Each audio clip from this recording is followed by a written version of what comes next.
कुछ यूं जिंदगी की राहों में हम चलते रहे, हमारे उसूल वक्त के साथ बदलते रहे। रास्ता साफ था तो इतना कि तेज चलने की जिद में हम फिसलते रहे। मंजिल की जुस्तजू में सारी उम्र गुजार दी, मंजिल पर पहुंचकर हम हाथ मलते रहे। दोस्तों, आज जब मैं HbA1c पर अपना ये दूसरा वीडियो बना रहा था तो मुझे अपनी लिखी ये गज़ल जो मैंने बहुत पहले लिखी थी याद आ गई, क्योंकि मंजिल एक डायबिटिक मरीज़ की और एक डॉक्टर की, डायबिटोलॉजिस्ट की जो डायबिटीज़ को ट्रीट कर रहा है, एक होती है HbA1c को अचीव करने की आज के संदर्भ में। और क्या HbA1c अचीव करने के बाद हमें वो गोल मिलता है जो हमारा है कि हार्ट अटैक कम हो, किडनी अटैक कम हो, किडनी ख़राब कम हो। इसके बारे में मैं आपसे बात करना चाहता था। मेरा नाम डॉक्टर देवेंद्र सेहरा है और आप मेरे शो से जुड़ चुके हैं और HbA1c पर ये मेरा दूसरा वीडियो। जैसे मैंने पिछले वीडियो में आपको बताया था कि ये HbA1c होता क्या है। हमारे ब्लड में प्लाज्मा होता है और रेड ब्लड सेल्स होते हैं। जो एक्स्ट्रा ग्लूकोज हमारे प्लाज्मा में होता है वो नॉन एंजाइमेटिक ग्लाइकेशन या बिना एंजाइम के चिपकता है रेड ब्लड सेल से, जैसे लोहे के साथ ऑक्सीजन चिपकती है एनवायरनमेंट में। और इस प्रोसेस को HbA1c कहते हैं, जो हम डिटेक्ट करते हैं, नापते हैं ये देखने के लिए कि डायबिटीज़ है तो कितनी है। एक नॉर्मल पर्सन का 5.7% तक ग्लूकोज रेड ब्लड सेल को चिपकता है और एक डायबिटिक का 6.5% से ज़्यादा चिपकता है। जो लोग 5.7 to 6.4 आते हैं उनको हम कैटेगराइज करते हैं कि वो प्री डायबिटिक रेंज में हैं। अब क्या हमारा एम ये जो है कि HbA1c हमने अचीव किया और क्या इससे हमारा सारा लक्ष्य पूरा होता है? मैंने पिछली बार भी कहा था कि मेरे विचार में नहीं होता, क्योंकि HbA1c जो है वो एक किस्म से पेनेशिया ऑफ डायबिटीज़ कहलाने लगा है। किसी भी पेशेंट से मिलो, किसी भी डायबिटोलॉजिस्ट से मिलो, अगर किसी डायबिटोलॉजिस्ट से मैं डिस्कस कर रहा हूँ तो वो कहता है मैं अपने पेशेंट्स का HbA1c 6.2, 6.3 रखता हूँ, मैक्सिमम 8 तक रख सकता हूँ आजकल, क्योंकि ADA ने बोला है, अमेरिकन डायबिटिक एसोसिएशन ने। और मैं दिल में सोचता हूँ कि क्या हमारा एम HbA1c कंट्रोल करना है या हमारा एम मरीज़ को ठीक करना है। क्योंकि अगर आप HbA1c, मैं एग्जांपल देता हूँ, अगर आप एक ग्रुप था ग्लिटाजोन्स, इसमें 3 ड्रग्स हैं, एक ट्रोग्लिटाजोन, एक रोजीग्लिटाजोन, एक पायोग्लिटाजोन। जब पहले ट्रोग्लिटाजोन आई थी बड़े बैंग के साथ, जैसे मैंने पिछली वीडियो में कहा था, मैंने यूज़ किया 1999 में, बट ये 2000 इसमें तक बैन ही हो गई थी 1-1.5 साल के अंदर, क्योंकि ये किडनी ख़राब करती थी, ये लिवर पे असर करती थी और लिवर डैमेज कर देती थी। तो ग्लिटाजोन को ट्रोग्लिटाजोन को 1 साल के अंदर ही बैन कर दिया गया। HbA1c ये भी बहुत अच्छा कंट्रोल करती थी। फिर रोजीग्लिटाजोन की बारी आई। रोजीग्लिटाजोन 4 मिलीग्राम देते थे और 8 मिलीग्राम देते थे। HbA1c ये भी बहुत अच्छा कंट्रोल करती थी। बट एक बड़े फेमस इंटरनेशनल डायबिटोलॉजिस्ट हैं डॉक्टर निसन, वो पहले थे जो कहते थे कि you don't be HbA1 centric, if you are that you are eccentric. क्योंकि उन्होंने दिखाया कि रोजीग्लिटाजोन से हार्ट अटैक इतने ज़्यादा होते थे कि अथॉरिटीज़ ने इसको भी बैन कर दिया। फिर एक ड्रग है जो अभी चल रही है जिसका नाम है पायोग्लिटाजोन। ये दवा इंडिया में, पाकिस्तान में, बांग्लादेश में बिकती है। इंडिया में बीच में बैन हो गई थी और 3-4 महीने बैन होने के बाद ये दोबारा मार्केट में आ गई थी, क्योंकि साउथ इंडिया के एक बड़े फेमस डायबिटोलॉजिस्ट हैं, उन्होंने स्टडीज़ करके ये दिखाया था 8 पेशेंट्स में जो ये ले रहे थे जिनका ब्लैडर कैंसर होने लगा था, और माइस के अंदर एनिमल स्टडीज में ये प्रूवन है कि ये माइस कैंसर करती है। और इंडिया में भी जो स्टडीज़ अभी तक अवेलेबल हैं वो दिखाती है कि 10 साल तक देने के बाद ये ब्लैडर कैंसर का चांस बढ़ा सकती है। और ये जितनी नॉन करप्ट कंट्रीज़ हैं, जैसे स्कैंडिनेवियन कंट्रीज़ हैं, फ्रांस है, जर्मनी है, स्वीडन है, फ्रांस है, वहाँ ये ड्रग बैंड है। अमेरिका में ये ब्लैक बॉक्स वार्निंग में मिलती है कि पेशेंट को बता दिया जाता है कि इस ड्रग से आपको कैंसर होने का चांस है, फिर भी अगर आप ये लेना चाहते हैं तो लें। साथ में पायोकोर्टिज़ोन वज़न बहुत बढ़ाती है। आप ये देंगे शुगर तो कंट्रोल हो जाएगा, लेकिन पेशेंट बहुत ज़्यादा वेट गेन कर लेंगे 1-2 साल में। अगर आप उनको 15 मिलीग्राम गोली दिन में 2 बार देंगे तो 5 से 8 किलो वज़न तो मैंने सबका बढ़ते देखा है 1 से 2 साल में। बट ये HbA1c बहुत अच्छा कंट्रोल करती है। तो मेरा कहने का मतलब है कि आपका एम HbA1c कंट्रोल करना है या मरीज़ को ठीक रखना है। आप HbA1c कंट्रोल करो, बरसात में उसका वेट बढ़ाते जाओ, उसको हार्ट अटैक का चांस बढ़ा दो, उसको ब्लैडर का कैंसर का चांस बढ़ा दो।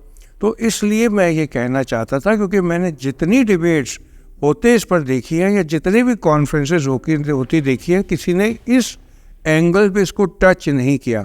अगर आप इसके मुकाबले में कार्डियोलॉजिस्ट से बात करेंगे तो उनका बिल्कुल डिफरेंट कंसेप्ट है। कार्डियोलॉजिस्ट की कॉन्फ्रेंस में हमेशा डिस्कस होता है कि हाई ब्लड प्रेशर जो एक किस्म से क्रॉनिक डिजीज़ है, जैसे डायबिटीज़ है, कि इसमें कौन सी दवा दी जाए। शुरू में 2 ही दवाइयाँ होती थी कार्डियोलॉजिस्ट के पास, एक डायरेटिक और एक बीटा ब्लॉकर्स। तो उनकी डिबेट्स होती थी, should you give beta blockers और शुड यू गिव डायरेटिक्स। वहाँ ये नहीं होता था कि आप दोनों दे दो, जैसे डायबिटीज़ में होता है, पेशेंट को डायबिटीज़ है, आप उनको एक ड्रग्स को, मैं वर्ड खिचड़ी को यूज़ पिछली बार कर दिया था गलती से, मतलब combination of all drugs they देंगे।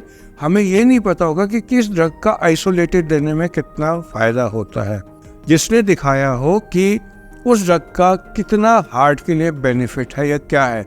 अब दवाइयाँ आ रही हैं जैसे SGLT2 इनहिबिटर्स हैं जो दिखाती हैं बहुत अच्छा फ़ायदा करती हैं, GLP-1 एगोनिस्ट हैं जो दिखाती हैं कि वो शायद कार्डियोवैस्कुलर मोर्टेलिटी कम करती हैं। बट ये हो गए DPP-4 इनहिबिटर्स हो गए, ग्लिप्टिन्स हैं, और बाकी जितनी दवाइयाँ हैं मेटफॉर्मिन को छोड़कर कोई ये नहीं दिखाती वो कार्डियोवैस्कुलर बेनिफिट हमें देती हैं। तो मेरे कहने का मतलब ये है कि हमें पेशेंट का HbA1c नहीं देखना, हमें पेशेंट को दवाई से कितना फ़ायदा हो रहा है ये देखना है। कार्डियोलॉजिस्ट हैं, अगर पेशेंट को हाई ब्लड प्रेशर है वो चूज़ करते हैं या ACE इनहिबिटर देंगे, ARB देंगे। अगर एल्डरली पर्सन है, उसको पेशेंट को कार्डियोवैस्कुलर रिस्क है तो बीटा ब्लॉकर देंगे, और बीटा ब्लॉकर भी कौन सा देंगे, अगर हार्ट फेलियर है तो कार्वेडिलॉल देंगे, और अगर मान लीजिए रूटीन में देना है तो मेटाप्रोलॉल देंगे, अगर उसको ब्रेन से रिलेटेड कोई माइग्रेन वगैरह है तो प्रोपेनोलॉल देंगे। और एटिनोलॉल जो था एक बहुत कॉमनली यूज दवाई थी, वो 2007 के बाद कोक्रेन मेटा एनालिसिस में कि वो BP चाहे ठीक करता है, बाकी फ़ायदा एटिनोलॉल नहीं करता, उसका यूज़ कम होता जा रहा है। बट अनफॉर्चुनेटली डायबिटीज़ के अंदर इस तरह की बात कोई नहीं करता। तो ये मैं एक बड़ा इम्पोर्टेंट मुद्दा उठाना चाहता था, जिससे आप समझेंगे कि मैं क्या कहना चाहता हूँ कि हमारा एम एक डायबिटीज़ को ट्रीट करने में, हमारा एम सिर्फ मंजिल ये नहीं है कि हमने HbA1c कंट्रोल करना है, हमारी मंजिल ये है कि हमने कैसे कंट्रोल करना है। जैसे मैं यहाँ पिछले वीडियो में आपको बताया था कि एक बिजनेसमैन है, और आजकल क्या है सिस्टम बिजनेस करने का कि हमारा एम पैसा कमाना है। अगर आप पैसा खूब कमा लेंगे, गलत तरीके से कमाएंगे, कल इनकम टैक्स रेड होगी और सब कुछ डूब जाएगा। सिमिलर बात एक डायबिटिक मरीज़ की आती है, आप उसको सारी दवाइयाँ दे दीजिए, इकट्ठी दे दीजिए और अपना एम रखिए HbA1c कंट्रोल कर लो, तो अल्टीमेटली हो सकता है पेशेंट को हार्ट अटैक बढ़ जाए। तो आपको पेशेंट के एक होलिस्टिक अप्रोच लेकर सबसे पहले तो उसकी डाइटरी की बात करनी है, उसको डाइट पे क्या खिलाना है, और फिर बाकी बात करनी है। अब एक बात मैं और कहना चाहूँगा कि अल्टीमेटली जो मेरा बेसिक मकसद HbA1c से था, HbA1c बताता क्या है। HbA1c हमारे को एवरेज ब्लड ग्लूकोज लेवल पिछले 3 महीने का बताता है, लेकिन इसका बहुत बड़ा लैक्यूना है जो आपको कोई नहीं बताता। मान लीजिए आप खुद एक डायबिटिक हैं और आप पूरा दिन कुछ नहीं खाते, आपके शुगर 125-150 के करीब रहती है, और रात को आप इकट्ठा पूरा 2 ड्रिंक लेकर खूब जम के खा लेते हैं और साथ में स्वीडिश ले लेते हैं, आपकी शुगर 300 चली जाती है, 350 चली जाती है, और फिर आप पूरा दिन कुछ नहीं खाते, तो उससे आपका जो HbA1c लेवल है वो एवरेज क्या आएगा, वो एवरेज इतना हाई नहीं आएगा जो 300 का डिपेक्ट करता हो, ना इतना लो आएगा जो 120-130 को डिपेक्ट करता हो। आपकी शुगर जो है ना इस तरीके से पीक जाएगी फिर ट्रफ होगा, इसको क्या कहते हैं हम, ग्लाइसेमिक वेरिएशन। और ये देखा गया डायबिटिक पेशेंट्स में कि ज़्यादा ग्लाइसेमिक वेरिएशन होती है तो पेशेंट को नुकसान होता है। ये बात HbA1c नहीं पकड़ता। तो HbA1c पर इतना जोर क्यों दिया जाता है, ये मेरे को एक लगता है एक डिबेट का विषय है। इसलिए मैंने अपने शुरू के वीडियो आप मैंने देख लेना, मैंने कहा था मैं रूटीन में HbA1c नहीं कराता। मैं पेशेंट को डिटेल में समझा देता हूँ कि आपको अपना ब्लड शुगर कंट्रोल करना है, उन मेडिसिन पे कंट्रोल करना है जो आपके हार्ट को भी ठीक रखेंगे, आपकी किडनी को भी प्रोटेक्ट करेंगी, और कोशिश करनी है कि आपकी ब्लड शुगर हमेशा कंट्रोल में रहे। HbA1c कराने के कुछ इंडिकेशन हैं, और आजकल नया कॉन्सेप्ट आ रहा है कॉन्टिन्यूस ग्लूकोज मॉनिटरिंग सिस्टम, जिसमें टाइम इन रेंज हमें ब्लड शुगर को रखना चाहिए, जिसके बारे में मैं आपसे अगले वीडियो में बात करूंगा। आप सबका मेरे साथ जुड़ने के लिए धन्यवाद। मेरा नाम जैसे मैंने कहा डॉक्टर देवेंद्र सेहरा है, और मैं डायबिटीज़ की प्रैक्टिस तो करता ही हूँ, बट बेसिकली मैं इंटरनल मेडिसिन में ज़्यादा इंटरेस्ट रखता हूँ। डायबिटीज़ मेरे लिए एक इंटरेस्ट है बिकॉज ये बड़ा मिस्टीरियस प्रॉब्लम है, और इसका अभी तक रिजल्ट नहीं निकल पाया कि डायबिटीज़ होती क्यों है। तो आप सबका मेरे साथ जुड़ने के लिए धन्यवाद। अगर आपको मेरे इस तरह के अपडेट कुछ सीखने को देते हैं, आपको कुछ सोचने को मजबूर करते हैं, तो मेरे इस वीडियो को लाइक कर लीजिए और लाइक माइंडेड पीपल में शेयर कर दीजिए, और मेरे चैनल को सब्सक्राइब कर लीजिए, क्योंकि डेली उठकर जब मैं देखता हूँ मेरे सब्सक्राइबर कितने बड़े हैं तो एक सेटिस्फेक्शन होती है। आप सबका मेरे साथ जुड़ने के लिए धन्यवाद।